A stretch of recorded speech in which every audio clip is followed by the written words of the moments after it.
जय श्रीकृष्ण जय महाप्रभु श्री जगन्नाथ स्वामी भक्तगण सांग मैंने माताजी प्रभुजी केमिति अच्छा आपण मैंने प्रश्न सब उठे जे मूर्ति पूजा भूल ना ठीक ए जिनस को लेकिन सब तकरार चली जुक्ति बाढ़ुंट समस्ते बुद्धिजीवी हो भक्त हो एम समस्ते माने जी भी हूँ कहती जे मूर्ति पूजा ठीक ना भूल मुझे क्या सहित लड़ाई चाहूनी कि आप जी आमर मुसलमान भाई अच्छे से कहे मूर्ति पूजा भूल मूर्ति पूजा ठीक नुहे आमर केते हिंदू माने सनातनी अच्छे से कहे मूर्ति पूजा ठीक केते कहे मूर्ति पूजा भूल आज आम जाना शास्त्र हिसाब से जे मूर्ति पूजा ठीक ना भूल भगवान को हिसाब से जाना महाप्रभु श्री जगन्नाथ हिसाब से जाना मूर्ति पूजा ठीक ना भूल शास्त्र कहूँ जे मूर्ति पूजा भूल आपन टिके चिंता करते ना जे एमती कौन कहला ये आज्ञा हाँ मूर्ति पूजा हूँ भूल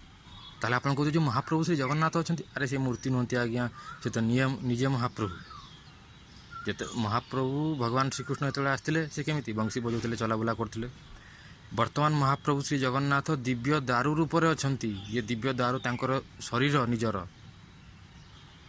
शरीर भिन्न नुहे निजे महाप्रभु जगन्नाथ आउ जो आम जो बर्तमान जुगल मूर्ति भगवान श्रीकृष्णकर रामंकर जो करुँच ये मूर्ति नुहे आज्ञा मु प्रथम कही ना मूर्ति पूजा भूल बोली ये मूर्ति नुहे विग्रह मूर्ति और विग्रह भितर फरक अच्छी देखूँ मुझे बुझे दूची शास्त्र कहूँ जे माने भागवत प्रथम कहूँ जदि तुम्हें मोर पूजा करने चाहूच भागवत मैंने भगवान श्रीकृष्ण निजे भगवान श्रीकृष्णकर अनेक अवतार अच्छी मुझे आगु कही अंशावतार अच्छी गुणावतार अच्छी किंतु से भितर ग्रंथावतार आउ जड़े आउ गोटे ताने हूँ भगवत गीता और श्रीमद् भागवतम महापुराण ये हूँ महाप्रभु श्री जगन्नाथ भगवान श्रीकृष्णकर ग्रंथर अवतार ग्रंथ रूपी अवतार से लिखाई जदि तुम पूजा करने चाहूच यदि मोर पूजा करने चाहूच विग्रह प्रतिष्ठा कर तार नियम दिखाई 8 प्रकार विग्रह सेवार नीति कहुई प्रथम हूँ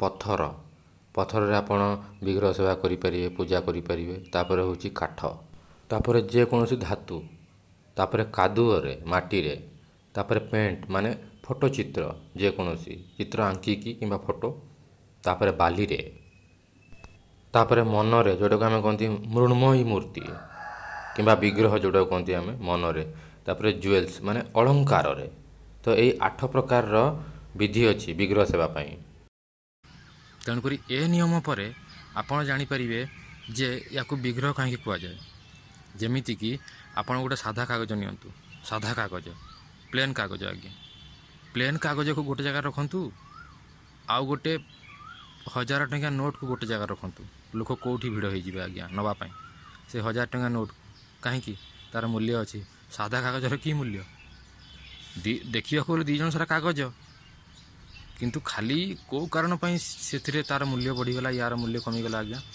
मूल्य रही कहीं से सादा कागजटी जिते किसी माने गवर्नमेंट सरकार रूल रेगुलेशन नीति नियम देकी क्रॉस करी जाए से गतिविधि देकी जाए तापर से किसी नियम देकी जाई सारा पर जो से पैसा हो जाए नोट हो जाए सेते बेलू तार मूल्य बढ़ी जाए ठीक से भाई आज्ञा आपड़ दारू देखु पत्थर देखु जी कथा बर्तमान मुझे कहली पत्थर देखु बा जो मुक्ता देखु कि जेकोसी माने पट्टचित्र देखु से सबू जिते बड़ू गोटे पर्टिकुलर नियम सहित नियम रे मंत्र आवाहन द्वारा मंत्र आवाहन द्वारा जिते बड़ू सी पर्टिकुलर वेद शास्त्र पुराणर नियम अनुसार वैदिक रीति अनुसार जिते बड़ू सी क्रॉस कर जाए से नियम देकी सी विग्रह हो जाए वर्तमान आराधना पूजा करिवार योग्य जिते बड़े वर्तमान आपन पूजा करेंगे से विग्रह को भगवान से विग्रह को पलि आसती और जिते आप पूजा करवा छाड़देवे ऑटोमेटिकली भगवान से विग्रह पलांती किंतु महाप्रभु श्री जगन्नाथ कथा अलग आज्ञा महाप्रभु श्री जगन्नाथ स्वयं विग्रह आपण एटी मंत्र तंत्र उच्चारण करिया दरकार नहीं आपण फोटो चित्र बनईदेले काठरे आणिकी माने जो आमर दारू अच्छी आणिकी ठिया करदेले पत्थर आणिकी तैयारी करदेले सीधा कहे जगन्नाथ सी से उभा हे सी से अवस्थान करती मंत्र तंत्र दरकार नहीं जगन्नाथ तेणुक कहुच्छी କଳିଯୁଗର ସାକ୍ଷାତ ଭଗବାନ ମହାପ୍ରଭୁ ଶ୍ରୀ ଜଗନ୍ନାଥ ବହୁତ ଜଲ୍ଦି ଶୁଣନ୍ତି, ରେସିପ୍ରୋକେଟ୍ କରନ୍ତି, ସମ୍ପର୍କ ସ୍ଥାପନ କରନ୍ତି। ଆଉ ଯେତିକି ମୁସଲମାନ ଭାଇମାନେ କହନ୍ତି ଯେ ମୂର୍ତ୍ତି ପୂଜା ଭୁଲ ବୋଲି, ଆମେ ବି ତ କହୁଛୁ ମୂର୍ତ୍ତି ପୂଜା ଭୁଲ। ସପୋଜ୍ ଦେଖନ୍ତୁ ଗୋଟେ ପଥରଟେ ଅଛି, ମୁଁ ଆପଣଙ୍କୁ ବୁଝି ଦେଉଛି, ପଥରଟେ ଅଛି, ସେ ପଥରରେ ଗୋଟେ କୁକୁର ଯାଇକି ପରିସ୍ରା କରିଦେଲା। ହଠାତ୍ ଜଣେ ଦେଖିଲା ଏଠି, ସିଏ ଜାଣିନି ପରିସ୍ରା କରାଯାଇଛି ବୋଲି, ସେ ପଥର ଉପରେ କୁକୁର ପରିସ୍ରା କରିଛି, ପଥର ଉପରେ ସିଏ ଭାବିବ ପାଣି ପକାଇଛି, ଇଏ ଆମ ଗ୍ରାମ ଦେବୀ ଗ୍ରାମ ଦେବତା, ତାକୁ ପୂଜା କରିବା ଆରମ୍ଭ କଲେ। ଇଏ କ'ଣ ଠିକ୍ ଆଜ୍ଞା? ଇଏ ତ ଭୁଲ ନା। ସେଠି ସେ ପରିସ୍ରା କରିଥିଲା, ତେଣୁକରି ନିୟମ ଅଛି ତା'ର, ୟାକୁ କୁହାଯାଏ ମୂର୍ତ୍ତି ପୂଜା। ଇଏ ଭୁଲ। ବିନା ନୀତି ନିୟମରେ ଆପଣ ପଥରକୁ ବି ପୂଜା କରୁଛନ୍ତି। ପଥର ଭିତରେ ଭଗବାନ ଅଛନ୍ତି, କିନ୍ତୁ ଭଗବାନ କହୁଛନ୍ତି ଯଦି ପୂଜା କରିବାର ତୋର ଇଚ୍ଛା ଅଛି ତାହେଲେ ଯେଉଁ ମୁଁ କହିଲି ବର୍ତ୍ତମାନ ଯେଉଁ ରୁଲ୍ ରେଗୁଲେସନ୍, ସେ ରୁଲ୍ ରେଗୁଲେସନ୍ ହିସାବରେ ଯେଉଁ ଯେତିକି ନିୟମ ଭାଗବତରେ କୁହାଯାଇଛି ସେତିକି ନିୟମ ହିସାବରେ ଆପଣଙ୍କୁ କରିବାକୁ ପଡ଼ିବ। ଆଉ ଯେଉଁ ଏଇ ପୂଜା ଯେଉଁ କଥା କହିଲି, ଯେଉଁ ମୂର୍ତ୍ତି ପୂଜା ପଥର ଉପରେ କୁକୁର ପରିସ୍ରା କରିଥିଲା, ଯେମିତିକି ମୁଁ କହିଲି ପୂଜା କରିବା ମାନେ ଯେଉଁଟା ଆସ୍ଥା ବି 3 ପ୍ରକାରର ଆଜ୍ଞା, ସତ ରଜ ତମ। ଏ ଭଗବତ ଗୀତାରେ ଲେଖା ହେଇଛି। ଇଏ ଯେଉଁ ପୂଜା ଅଜ୍ଞାନତା ଯୋଗୁଁ ହେଇଛି, ତେଣୁକରି ଇଏ ତମ ଗୁଣି ପୂଜା। ଯଦି ଏ ପୂଜା ଆପଣ କରିବେ ତାହେଲେ ଆପଣ କି ଗତି ମିଳିବ ଜାଣି ବୁଝିପାରୁଛନ୍ତି? ରାକ୍ଷସ ଯୋନି ଆପଣଙ୍କୁ ମିଳିବ, ପାତାଳ ଲୋକ ଆପଣଙ୍କୁ ମିଳିବ, ଭଲ ଲାଗିବ। ତେଣୁକରି ମହାପ୍ରଭୁ ଶ୍ରୀ ଜଗନ୍ନାଥଙ୍କର ଦିବ୍ୟ ଦାରୁର ପୂଜା କରନ୍ତୁ, ଭଗବାନ ଶ୍ରୀକୃଷ୍ଣ ଯୁଗଳ ମୂର୍ତ୍ତିଙ୍କର ପୂଜା କରନ୍ତୁ। ଚତୁର୍ଦ୍ଧା ମୂର୍ତ୍ତି ମହାପ୍ରଭୁ ଶ୍ରୀ ଜଗନ୍ନାଥ ଅଛନ୍ତି, ଦାଉଜୀ, ମହାମାୟା ମା ସୁଭଦ୍ରା, ସୁଦର୍ଶନ ମହାରାଜ, ମହାପ୍ରଭୁ ଶ୍ରୀ ଜଗନ୍ନାଥ, ଆହା, ତାଙ୍କୁ ପୂଜା କରନ୍ତୁ। ଏତେ ମୁଣ୍ଡ ବୁଲିବା ଦରକାର ନାହିଁ, ତର୍କ କରିବା ଦରକାର ନାହିଁ ଯେ କେଉଁଟା ଭଲ କେଉଁଟା ଠିକ୍, ଆଉ ମୂର୍ତ୍ତି ପୂଜା ଠିକ୍ ନା ମୂର୍ତ୍ତି ପୂଜା ଭୁଲ। ଏତେ ଯୁକ୍ତି ଆମେ କାହିଁ କରିବା ଦରକାର? ଆମେ 4.5 କୋଟି ଓଡ଼ିଆ ଭିତରେ ଜନ୍ମ ହୋଇଛନ୍ତି, ଆମର ଏସବୁ କିଛି ଟେନସନ୍ ନାହିଁ। ଆମେ ଏସବୁ କଥାକୁ ଭାବିବା ଦରକାର ନୁହେଁ।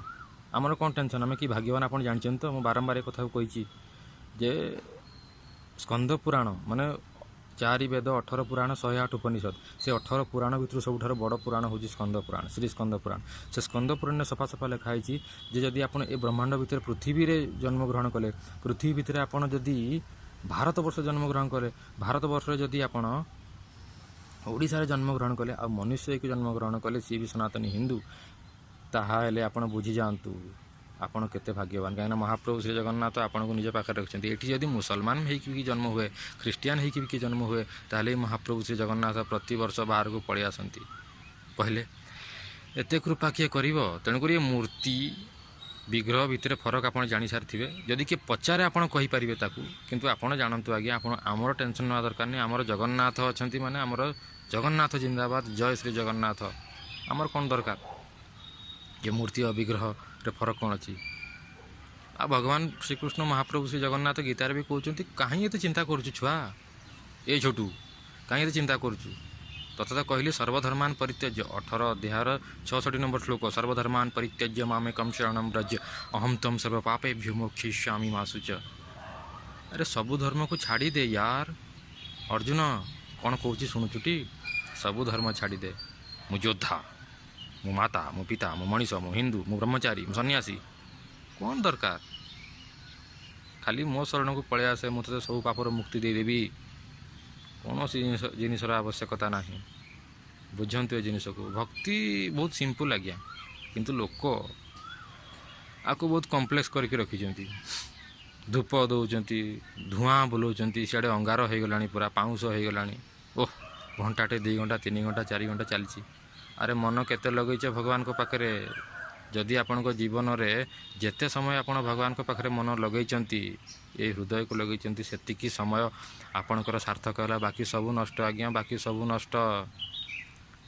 ଏ ଧୂପ ଦୀପ ଆମେ ଅନନ୍ତ ଜନ୍ମରୁ ଦେଇ ଆସୁଛନ୍ତି, କ'ଣ ମିଳିଛି? କିଛି ମିଳିବ ନାହିଁ। ଅସଲି ଗୁରୁ ଧରନ୍ତୁ। ଯଦି ଗୁରୁ ନାହିଁ ତାହେଲେ ଜଗନ୍ନାଥ ବି ଆପଣଙ୍କୁ ମିଳିବେ ନାହିଁ। ମନେ ରଖନ୍ତୁ ଏ ଜିନିଷ, ସମୟ ନଷ୍ଟ କରନ୍ତୁ ନାହିଁ। ଆପଣ ନିଜକୁ ଠକୁଛନ୍ତି।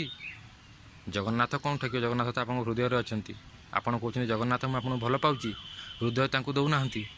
ତାଙ୍କୁ ହାତ ଗୋଡ଼ ସବୁ ଦେଉଛନ୍ତି, ନାଚୁଛନ୍ତି, ଗାଉଛନ୍ତି, ତାଙ୍କୁ ପ୍ରସାଦ ଅର୍ପଣ କରୁଛନ୍ତି, ହାତରେ ଦୀପ ଧୂପ ଦେଉଛନ୍ତି, ଚନ୍ଦନ ଲଗାଉଛନ୍ତି, କିନ୍ତୁ ମନଟା ରଖିଛନ୍ତି ନିଜର ମାତା, ପିତା, ଭାଇ, ଭଉଣୀ, ସ୍ତ୍ରୀ, ପିଲାଛୁଆ, ପଇସା ପତ୍ର, ଘର ବାଡ଼ି।